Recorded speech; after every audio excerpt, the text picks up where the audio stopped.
Welcome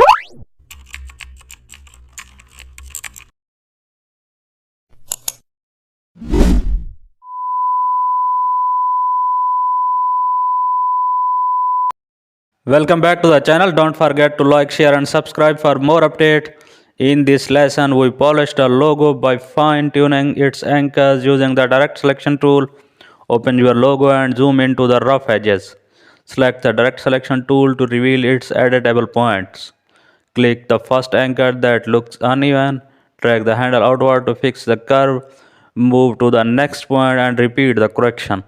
Now continue scanning the logo for imperfections and also adjust each anchor slowly for consistent flow. Now zoom out to check the overall symmetry. Refine the shape by making tiny adjustments.